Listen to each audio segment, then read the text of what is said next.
በሰላም እንድኖር ምክንያቱ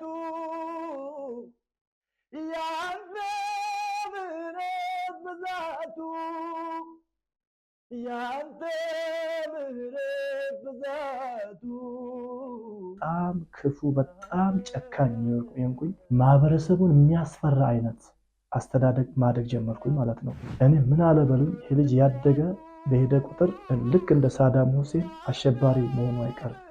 ትልቁ የኔ ታርጌት ምንድነው? የተለያዩ ስልቶችና የተለያዩ ቴክኒኮችን በመማር ሰዎችን ለማጥቃት ያ ደግሞ በውስጥ እያደገ ሲመጣ ይሄ የበቀል እንትኔን በደንብ ለማስፋት ነበር ሀሳብ የነበረው። ሱቅ ሄጄ ምንም ብር ሳልሰጥ ገንዘብ ሳልሰጥ እቃ ወስጄ መልስ እቀበል ነበር። እናቴ ላይ የደረሰባትን በደል ለመበቀል አባቴን እየመግደል እነሱ ተኝቶ ባሉበት ከነ ልጆቻቸው ጋዛር ከፍከፌ ቤቱን እስከ ማጋየት አንድም ሰውንም እግዚአብሔርን የሚያስደስት የህይወት ታሪክ የለኝም። በዚች ምድር ላይ ከኃጢአት ሁሉ በላይ ኃጢአት ምን እንደሆነ ታውቃለህ?